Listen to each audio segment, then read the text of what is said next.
Hello everyone, welcome back to study for only success. आज हम करने जा रहे हैं झांसी की रानी के एमसीक्यू यानी कि क्विज़ करने जा रहे हैं। पार्ट 1 है।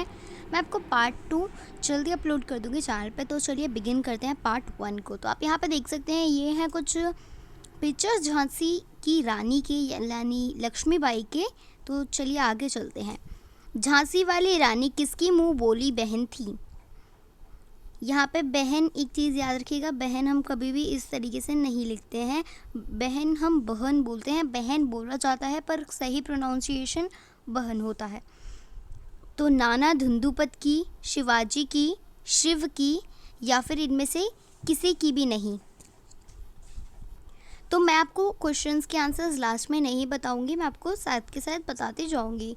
तो यहाँ पे बोला गया झांसी की रानी जो थी किसकी मुँह बोली बहन थी। तो ऐसा मुँह बोली बहन यानी कि किसको कौन अपनी बहन माना करता था, उन्हें ये पूछा गया है।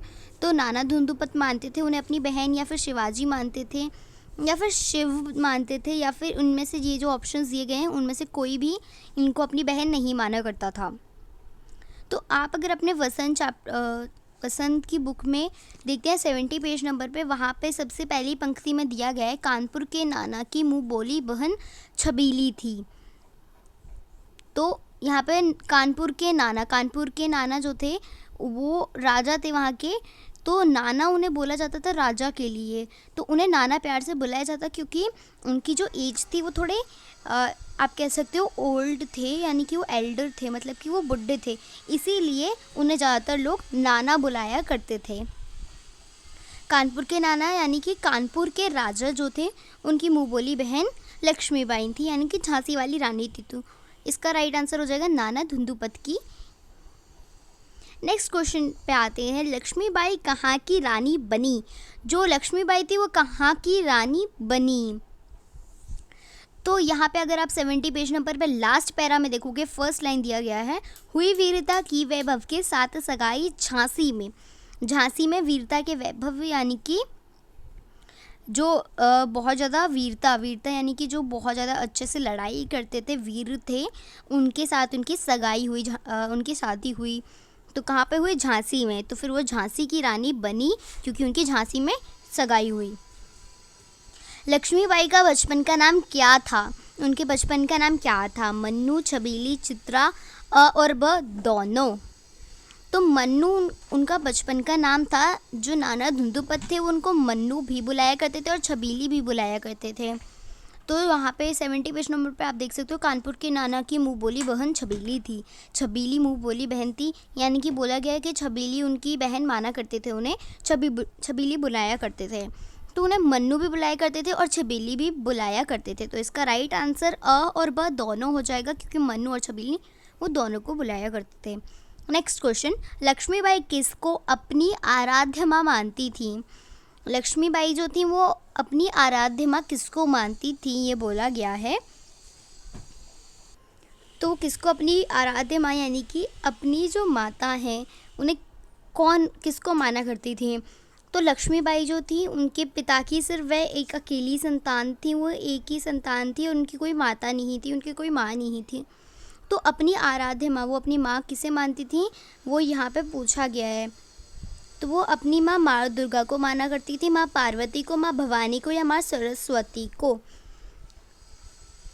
तो जो माँ दुर्गा, वो लक्ष्मीबाई जो थी वो अपनी आराध्य माँ भवानी को माना करती थी। आप देखेंगे 70 पेज नंबर पे, महाराष्ट्र कुल देवी उसकी भी आराध्य भवानी थी। महाराष्ट्र कुल देवी, महाराष्ट्र की जो देवी उन्हें माना जाता है, किसको माना जाता है? भवानी को। ये जो दुर्गा है, पार्वती है, ये सभी एक ही रूप, सभी के रूप हैं, सिर्फ एक ही, मतलब जैसे पार्वती जी के सारे रूप हैं, 9 रूप हैं, तो उसमें एक भवानी भी हैं। तो वो माँ भवानी जो थी वो लड़ाई करती थी, वो एकदम अच्छे से लड़ाई करती थी जैसे मर्द किया करते थे। तो इसीलिए वो अपनी आराध्य माँ लक्ष्मीबाई माँ भवानी को माना करती थी। नेक्स्ट क्वेश्चन, वेदना का अर्थ बताइए। वेदना का अर्थ हमें बताना है। तो जो वेदना का अर्थ है वो हमें बताना है, दुखी होता है, खुशी होता है, गुस्सा होता है, या इनमें से कोई भी नहीं। तो वेदना आप देखेंगे 73 पेज नंबर पर दिया गया है। सेकंड पैरा, कुटियों में थी विषम वेदना, महलों में आहत अपमान।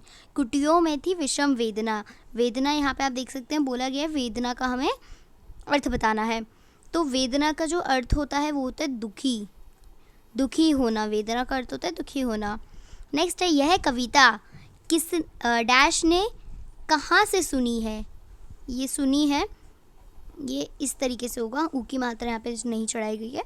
यह कविता यह कविता जो है वो सुभद्रा कुमारी चौहान ने कहाँ से सुनी है। ये एक प्रश्न नहीं है, यहाँ पे हमें डैश में बताना है क्या लिखना है, कवित्री, कवियत्री, कवियत्री या फिर इनमें से कोई भी नहीं। राइट हमें चूज़ करना है, जो कि यहाँ पे हो जाएगा कवियत्री। ये यहाँ पे राइट आ जाएगा। यह कविता कवित्री ने कहाँ से सुनी है। कवियत्री देखिए ये इस तरीके से होगा, कवियत्री ने यह कहानी किससे सुनी है। अब क्वेश्चन है यही वाला कि जो सुभद्रा कुमारी चौहान ने, उन्होंने किनके द्वारा कहानी सुनी है। जो गाकर सुनाते हैं बुंदेली हरबोलों के द्वारा, इनमें से कोई भी नहीं। तो ये कन्फ्यूजिंग है थोड़ा सा, क्योंकि यहाँ जो गाकर सुनाते हैं उन्हें बुंदेली हरबोल बोलते हैं। बुंदेली हरबोल, जो बुंदेल में गा करके सुनाते हैं उन्हें बुंदेली हरबोल बोलते हैं। तो वो गा करके सुनाते हैं, और कहाँ पे सुनाते हैं, बुंदेल में। तो यहाँ पे बुंदेली हरबोल राइट आंसर आ जाएगा। कई बार आपने देखा होगा, हर जगह आया है। जैसे हमने सुनी ये देखिए, जैसे 72 पेज नंबर पे है, रानी दासी बनी है दासी अब महारानी थी, बुंदेली हरबोलों के मुँह हमने सुनी कहानी थी, उनके द्वारा हमने ये कहानी सुनी, ऐसा सुभद्रा कुमारी चौहान कह रही हैं। नेक्स्ट पे आते हैं, कविता में रानी को मर्दानी क्यों बोला गया है। कविता जो है, पूरी कविता में मर्दानी क्यों बोला गया है, रानी लक्ष्मीबाई को। तो लक्ष्मीबाई को रानी जो लक्ष्मीबाई हैं वो उन्हें मर्दानी क्यों बोला गया है, क्योंकि वह कमज़ोर थी, क्योंकि वह खुश नहीं थी, क्योंकि उनके राजा की मृत्यु हो गई थी, क्योंकि वह एक मर्द की तरह लड़ी थी। तो इसका सिंपल आंसर आ जाएगा, क्योंकि वह एक मर्द की तरह लड़ी थी। यहाँ पे हर जगह आप देख सकते हो, बुंदेली हरबोलों के मुँह हमने सुनी कहानी थी, खूब लड़ी मर्दानी वह तो झांसी वाली रानी थी। नेक्स्ट, डैश नीति बनाई थी अगर किसी राज्य का वारिस ना होगा और राजा की मृत्यु हो जाएगी तो वह राज्य अंग्रेजों का हो जाएगा। ये जो नीति है किसने बनाई थी, ये जो नीति है यानी कि ये जो रूल है ये किसने बनाया, किसके द्वारा बनाया गया था। हीरोज के द्वारा, डलहौजी के द्वारा, लेफ्टिनेंट वॉकर के द्वारा या फिर जनरल स्मिथ के द्वारा। तो हीरोज ने ये नीति बनाई थी, डलहौजी ने ये नीति बनाई थी, लेफ्टिनेंट वॉकर ने ये नीति बनाई थी, या फिर जनरल स्मिथ ने। तो डलहौजी ने ये नीति बनाई थी। यहाँ पे आप 71 पेज नंबर पर देखेंगे, बुझा दीप झांसी का तब डलहौजी मन में हर्ष आया, राज्य हड़प करने का उसने है अच्छा अवसर पाया, फौरन फौजे दुर्ग भेज पर अपना झंडा फहराया, लावारिस का वारिस बनकर ब्रिटिश राज झांसी आया। तो बुझा दीप झांसी का तब डलहौजी मन में हर्ष आया, तो ये डलहौजी ने नीति बनाई थी। नेक्स्ट है, अंग्रेज व्यापारी बनकर डैश चाहते थे। जो व्यापारी बनकर क्या चाहते थे, डैश क्या चाहते थे, दया, मदद, परेशानी या फिर इनमें से कोई भी नहीं। यहाँ पे आप 72 पेज नंबर पे देखेंगे, अनून्य वेन्य नहीं सुनता है, विकट फिरंगी की माया, व्यापारी बन दया चाहता था तब यह भारत आया। व्यापारी बनकर, ये व्यापारी बनकर जो है, व्यापारी बनकर के दया चाहते थे हमसे, तो यहाँ पे दया आ जाएगा। दया चाहते थे कि हमें अपना व्यापार करने दो, हमें अपना व्यापार करने दो, हम तुम्हें कुछ भी नहीं कहेंगे। और राजाओं और जो नवाब थे उनके पैरों में ये गिरा था, और आगे करके जो है उसने आगे चल करके राजा और नवाब उसके पैरों में पड़ रहे थे। तो यहाँ पे ये जो अंग्रेज़ था, व्यापारी बनकर आए थे अंग्रेज हमारे देश में, और दया चाहते थे कि हमें व्यापार करने दो, हम तुम्हें कुछ भी नहीं कहेंगे। व्यापारी बन करके यहाँ आए थे, बाकी अपना इन्होंने हम पे कब्ज़ा कर लिया। सो ये हो गई हमारी क्विज़। अगर आपको ये वीडियो अच्छी लगी हो, लाइक करना, चैनल पर नए हो सब्सक्राइब करके बेल आइकन प्रेस करते हैं। मिलते हैं आपको जल्दी नेक्स्ट वीडियो में। Thanks for watching, bye bye.